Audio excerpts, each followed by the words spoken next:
Hello everyone, देखिए next topic करते हैं law of conservation of linear momentum, या फिर आप इसको बोल सकते हो principle of conservation of linear momentum. तो देखो यहीं से ही पता चल रहा है हमें कि लीनियर मोमेंटम क्या होता है, कंजर्व्ड होता है। यानी कि जो टोटल लीनियर मोमेंटम होता है वो क्या होता है, कंजर्व्ड।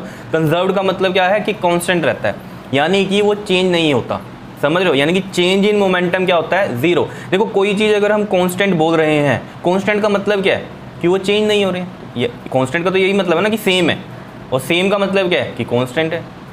क्लियर है? तो यानी कि हमें दो बातें यहाँ से पता चल रही हैं कि जो कंजर्वेशन ऑफ लीनियर मोमेंटम है इसका मतलब क्या है कि जो टोटल लीनियर मोमेंटम होता है वो क्या रहता है, कंजर्व्ड रहता है। कंजर्व्ड मतलब कांस्टेंट रहता है। और इसका मतलब क्या है, कांस्टेंट का मतलब क्या है कि जो चेंज इन लीनियर मोमेंटम है वो क्या रहता है, जीरो रहता है। अगर change in linear momentum zero रहेगा तभी तो कोई चीज़ कांस्टेंट है, या नहीं है?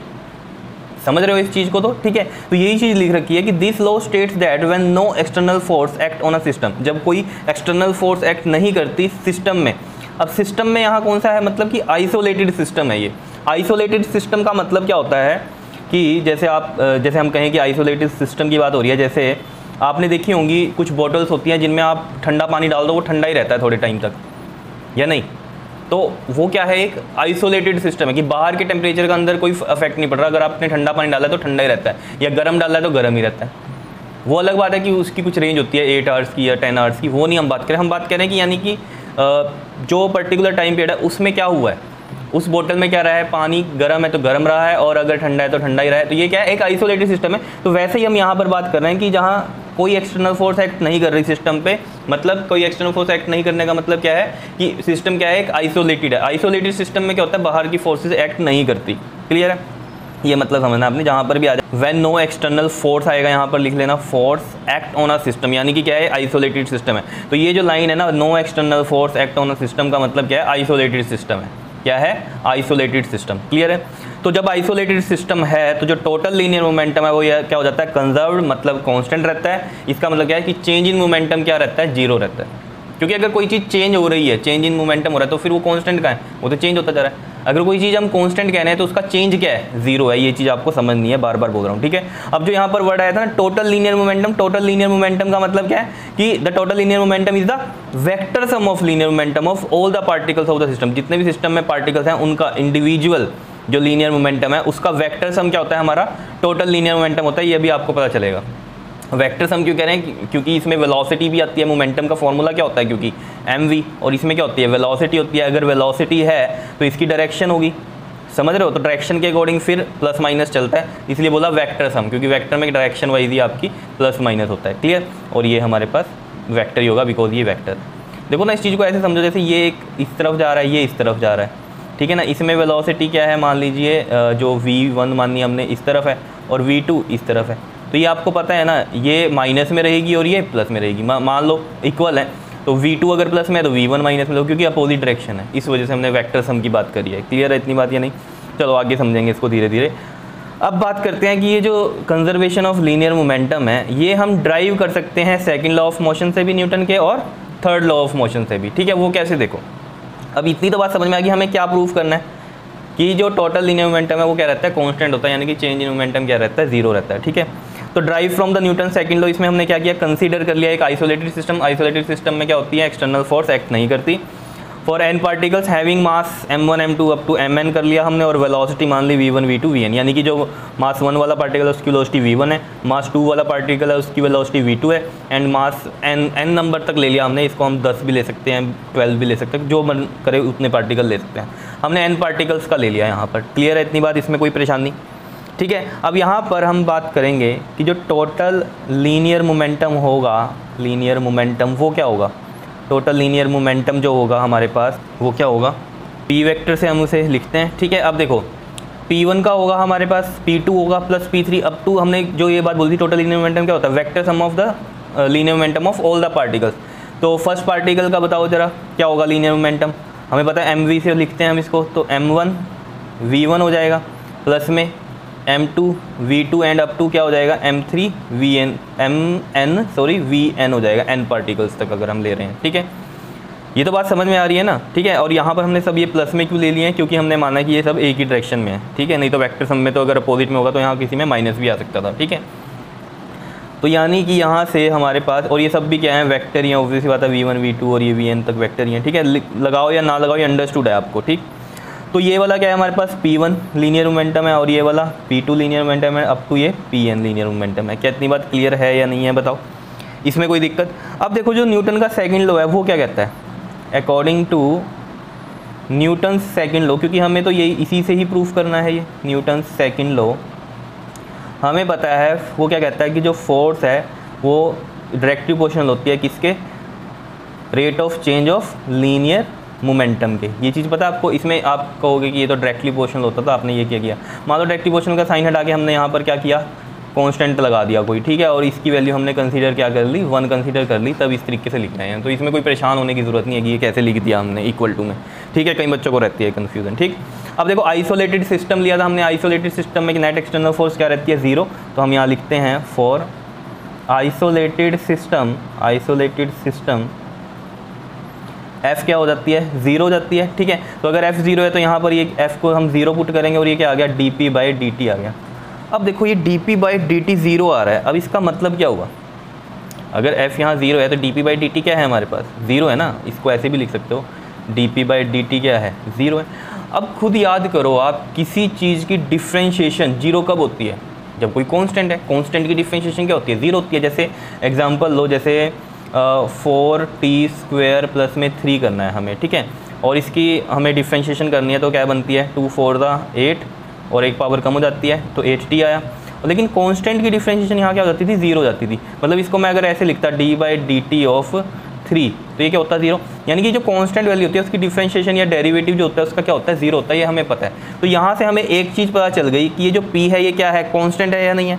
अगर इसका डेरिवेटिव 0 है तो p क्या है, कांस्टेंट है। तो हम यहाँ लिख देंगे as the derivative of p, ठीक है। यानी कि हमें पता है कि डेरिवेटिव किसी कांस्टेंट का क्या होता है, 0 होता है। तो मैं इस तरीके से लिख सकता हूँ as the derivative of constant is 0, ये हमें पता है। तो इसका मतलब ये p क्या है, फिर कांस्टेंट है। तो ये चीज़ हमें यहाँ से पता चल गई। तो हमें यहाँ लिख देंगे p इक्वल टू क्या है हमारे पास, कांस्टेंट है। और ये वेक्टर लगाना यहाँ लगा सकते हो आप वेक्टर, ठीक है, इसमें, क्योंकि फोर्स भी वेक्टर क्वांटिटी होती है और मोमेंटम भी क्या है, एक वेक्टर क्वांटिटी, ठीक है। तो डेरिवेटिव किसी कांस्टेंट का, डेरिवेटिव हमें पता है कांस्टेंट का क्या होता है, 0 होता है। तो अगर डेरिवेटिव कांस्टेंट का 0 है तो इसका मतलब p यहाँ क्या है, कांस्टेंट है। ये बात हमें पता चल गई और यही तो प्रूफ करना था या नहीं करना था, बताओ। तो हम यहाँ लिख सकते हैं, और p को हम ऐसे लिख सकते हैं p1 vector plus p2 vector up to pn, ठीक है। ये सब क्या है, इक्वल टू कांस्टेंट है, कंजर्व्ड है, ठीक है। तो हम यहाँ लिख सकते हैं so total linear momentum of the system is constant. बताओ इसमें कोई दिक्कत? अब देखो यहाँ पर जो मैं आपको बार बार बोल रहा था चीज़ कि कोई चीज़ कांस्टेंट है तो चेंज इन दैट क्या होता है, 0 होता है, ठीक है। तो वही बात तो यहाँ पर आगे देखो, चेंज इन लीनियर मोमेंटम 0 भी आ रहा है हमारे पास, और इसका मतलब हमने यहाँ से पता किया कि कांस्टेंट का जो डेरिवेटिव होता है वो 0 होता है। तो इसका मतलब ये p क्या है, कांस्टेंट है, और ये चीज़ हमें पता चल गई। और मैं भी तो यही कह रहा था कि कोई चीज़ कांस्टेंट है तो उसका चेंज इन लीनियर मोमेंटम क्या होगा, 0 होगा। तो यहाँ से आपको मेन बात पता करनी थी कि जो p है वो क्या रहेगा, कांस्टेंट रहेगा। क्या इतनी बात क्लियर है? नहीं, ठीक है। तो जो टोटल लीनियर मोमेंटम है वो क्या रहता है, कंजर्व्ड रहता है, ठीक है, चेंज नहीं होता। क्लियर है इतनी बात, यानी कि कांस्टेंट रहता है। ये बात समझ में आई इससे? अब देखो drive from Newton third law, ये बड़ा इंपॉर्टेंट है, ये आता है पेपर में कि conservation of linear momentum drive करो न्यूटन के थर्ड लॉ से, ठीक है। तो ये इंपॉर्टेंट है, अभी समझ में आएगा क्योंकि इसका बहुत यूज़ है हमारे पास आगे, ठीक है। तो drive from the Newton third law में हमने क्या किया, 2 बॉडीज़ कंसीडर कर ली। मान लो ये 2 बॉडीज़ हैं, ठीक है, एक A है और एक B है। इसका मास m1 मान लिया, इसका मास हमने m2 मान लिया, ठीक है। और ये किस वेलोसिटी से आगे मूव कर रही है, u1 से, और ये किस वेलोसिटी से, u2। इनिशियल वेलोसिटीज़ इनकी ये हैं, ठीक है। अब क्या हो गई, ये कोलाइड हो गई, ठीक है, कोलाइड हो गई। और इसमें हमने क्या किया है, जो u1 है इसको ग्रेटर माना है u2 से, ठीक है। u1 की यानी कि स्पीड ज़्यादा है u2 से, क्लियर। तो जब ये कोलाइड हुए, ठीक है, तो ऑब्वियस है कोलिजन में क्या होता है आपको पता है, ये वाली फोर्स इस पे यानी कि B पे लगेगी फोर्स इस साइड, ये बात पता है हमें या नहीं, ठीक है। और A पे लगेगी इस साइड, तो ये FAB हो जाएगा। ये इस पे लगाएगा, ये इस पे लगाएगा। देखो ना, जब दोनों चीज़ें चाहे इकट्ठी चल रही हैं, ठीक है, दोनों चीज़ें क्या हो रही हैं, इकट्ठी चल रही हैं, लेकिन एक की स्पीड ज़्यादा है तो एक टाइम पे आके इससे टकरा जाएगी या नहीं टकराएगी, बताओ? टकराएगी। जैसे इसका एग्जांपल ऐसे समझ सकते हो आप, देखो ये 2 बॉडीज़ हैं, ठीक है, ये भी चल रही है, ये भी चल रही है, ठीक है, लेकिन इसकी स्पीड ज़्यादा है, इस पीछे वाले की स्पीड ज़्यादा है, तो ये इस पर टकराएगी एक बार, ठीक है। जब टकरा गई उस टाइम क्या हुआ, इसने इसको फोर्स लगाई, यानी कि बी पे लगी ए की वजह से फोर्स और ए पे लगी बी की वजह से फोर्स। क्या इतनी बात क्लियर है, समझ में आई ये बात? ये फोर्सेज इस तरीके से लगेंगी, ये हमें न्यूटन का थर्ड लॉ बोलता है, और इक्वल एंड अपोजिट होंगी ये, ठीक है। एक्शन का रिएक्शन वही वाली कहानी है, ठीक है।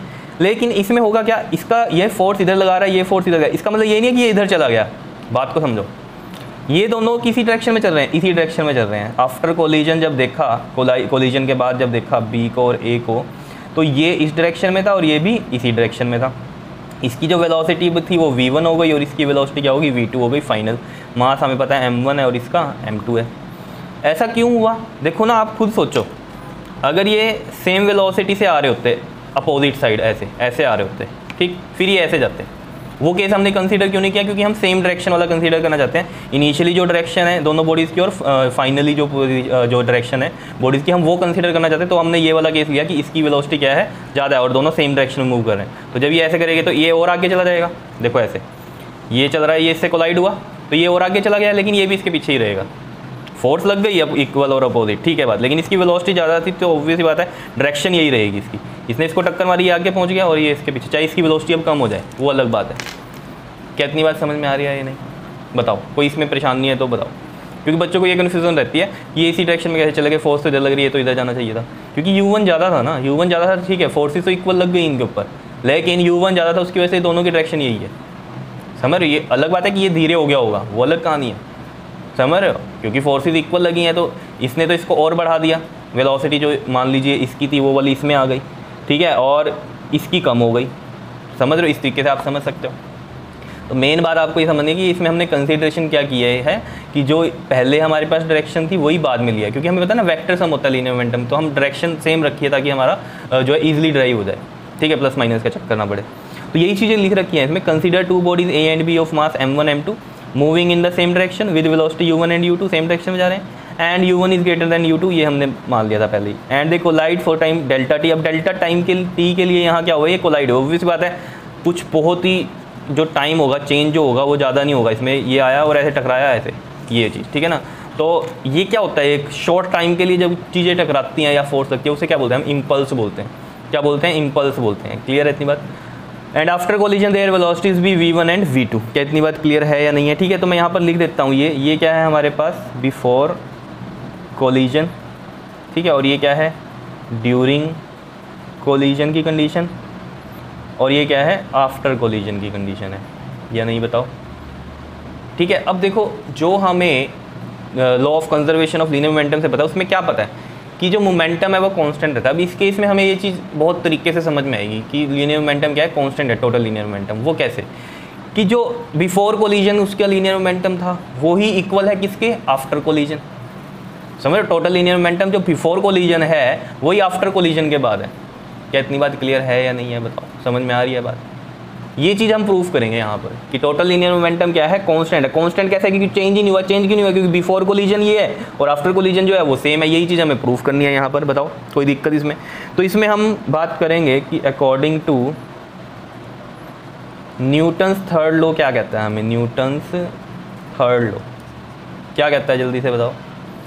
यहाँ पर ये जो फोर्सेस लगी हैं, यानी कि F A B is equal to हो जाएगा माइनस के एफ बी ए, बताओ, यही कहता है न्यूटन का थर्ड लॉ।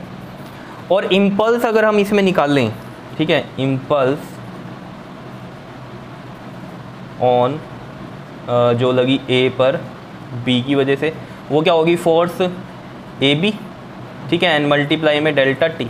और हमें पता है इम्पल्स किसके इक्वल होता है, जल्दी से बताओ, बताओ, यहाँ पर ऑफ कर लेना इसको, ठीक है, impulse of F A B this term. तो इम्पल्स एफ ए बी वाली क्या है हमारे पास, डेल्टा टी, और ये हमें पता है किसके इक्वल होता है, जल्दी बताओ, चेंज इन मोमेंटम के इक्वल होता है। किसके इक्वल होती है इम्पल्स, चेंज इन मोमेंटम की। जिसने यहाँ टॉपिक नहीं किया है वो जाके कर लो पहले, तो तभी क्लियर होगी, ठीक है। तो यहाँ से हमें पता चल गया एफ ए बी इंटू में डेल्टा टी, ये किसके इक्वल आएगा, चेंज इन मोमेंटम का मतलब क्या है, फाइनल माइनस इनिशियल, और ए की बात हो रही है यहाँ पर, ए पे जो लगा, ठीक है ना। तो इम्पल्स ऑफ ए जो हमारे पास है, तो यहाँ पर आप एफ ए बी की जगह अगर कहीं बच्चों को कन्फ्यूज़न हो रही है, ठीक है, तो यहाँ पर मैं सिंपल ये लिख लेता हूँ, इम्पल्स ऑफ ए कर लो इसको, ठीक है, इसमें कोई दिक्कत नहीं है, कुछ भी लिख सकते हैं, लेकिन मैं सिर्फ आपका इजी करने के लिए कर रहा हूँ ये, ठीक। तो F A B into delta T हो गया, ठीक है। अब चेंज इन मोमेंटम क्या होता है, ए का फाइनल माइनस इनिशियल। अब फाइनल क्या है, ए के लिए अगर देखें फाइनल क्या होगा, m1 v1 और इनिशियल क्या होगा ए का m1 u1। बताओ इसमें कोई दिक्कत। अब ऐसे ही हम यहाँ पर निकाल लेंगे इम्पल्स ऑफ बी पे जो इम्पल्स लगी वो क्या लगी, फोर्स लगी, फोर्स इंटू टाइम होता है ना क्योंकि इम्पल्स का फॉर्मूला।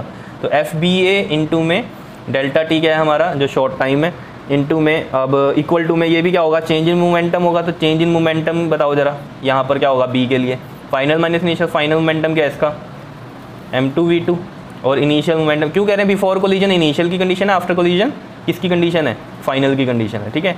तो ये m2 v2 माइनस में इसका क्या हो जाएगा m2 v2 ये और m2 u2 ये इनिशियल वाला होगा। कितनी बात क्लियर है या नहीं है। मैं यहाँ लिख भी दूँ अगर ये फाइनल माइनस इनिशियल मोमेंटम होता है ये आपका चेंज इन मोमेंटम, ठीक है। क्लियर इतनी बात बताओ, समझ में आ रहा है। अब यहाँ से हमें क्या करना है, देखो इस कंडीशन से अगर हम देखें एफ ए बी जो है हमारे पास क्या निकलेगा, m1 v1 माइनस में m1 u1 अपॉन में क्या आएगा डेल्टा टी आ जाएगा, ठीक है क्लियर। और यहाँ से हम देखें अगर एफ बी ए क्या आ जाएगा m2 v2 माइनस में m2 u2 अपॉन में क्या आएगा डेल्टा टी आ जाएगा। बताओ कोई दिक्कत इसमें। और हमें पता है जो न्यूटन का थर्ड लॉ है उसके अकॉर्डिंग वी नो कि F A B is equal to है माइनस का एफ बी ए। तो ये वैल्यू इसमें पुट करो, ये फर्स्ट मान लो ये सेकंड, ठीक है जी, पुट फर्स्ट एंड सेकंड। तो देखो यहाँ पुट करो एफ ए बी की वैल्यू कितनी आ रही है m1 v1 माइनस में m1 u1 अपॉन में delta T and equal to में माइनस ये एफ बी ए के आगे माइनस लगाया और एफ बी ए की वैल्यू यहाँ पुट करो, क्या है ये m2 v2 माइनस में m2 u2 अपॉन में डेल्टा टी। बताओ समझ में आ रहा है। अब देखो ये डेल्टा टी से डेल्टा टी कैंसिल हो गया। यहाँ पर देखो ज़रा मेन कहानी अभी ये स्टार्ट हुई है, m1 v1 माइनस में m1 u1 is equal to में माइनस m2 v2 और ये माइनस क्या हो जाएगा, बाहर माइनस है तो ये प्लस हो जाएगा m2 u2। ये जरूर याद रखना, ये गलती करते हैं तो बच्चों को आता नहीं है, ठीक है। बाहर माइनस है इस वजह से साइन चेंज होनी है, ठीक। अब देखो यहाँ पर ये m1 v1 प्लस में ये वाली टर्म इधर जाके प्लस हो जाएगी तो ये हो जाएगा m2 v2, समझ रहे हो ना।